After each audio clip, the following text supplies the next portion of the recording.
ಇವತ್ತು ನೀವೆಲ್ಲರೂ ಕೂಡ ಸರ್ಕಾರ ಮಾಡ್ತಾ ಇರ್ತಕ್ಕಂಥ ಭೂ ಸ್ವಾಧೀನವನ್ನ ವಿರೋಧ ಮಾಡಿ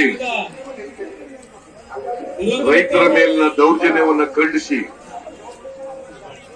ಅನಿರ್ದಿಷ್ಟಾವಧಿ ಧರಣಿಯನ್ನ ಹಮ್ಮಿಕೊಂಡಿದ್ದೀರಿ. ನಿಮ್ಮ ಧರಣಿಗೆ ನನ್ನ ಸಂಪೂರ್ಣ ಬೆಂಬಲ ಇದೆ. ಇವತ್ತೇನಾಗ್ತಾ ಇದೆ ಅಂತಂದ್ರೆ ಸರ್ಕಾರ ಅನೇಕ ಕಡೆಗಳಲ್ಲಿ ನಿಮ್ಮ ದೇವನಹಳ್ಳಿ ಚನ್ನರಾಯಪಟ್ಟಣದಲ್ಲಿ ಭೂಮಿ ಅಕ್ವೈರ್ ಮಾಡ್ಕೊತಾ ಇದ್ದಾರೆ.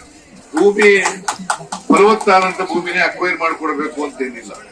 ಹೊರಡು ಭೂಮಿ ಇರ್ತದೆ, ಸರ್ಕಾರಿ ಜಾಗ ಇರ್ತದೆ, ಅಂತ ಭೂಮಿಗಳನ್ನ ನೋಡಿ ಕೊಡ್ಬೇಕು. ಅವ್ರಿಗೆ ಇಂಡಸ್ಟ್ರಿ ಬರಬೇಕು ನಿಜ, ಅದಕ್ಕೇಳಿ ರೈತರಿಗೆ ಅನ್ಯಾಯ ಮಾಡಕ್ ಹೋಗ್ಬಾರ್ದು.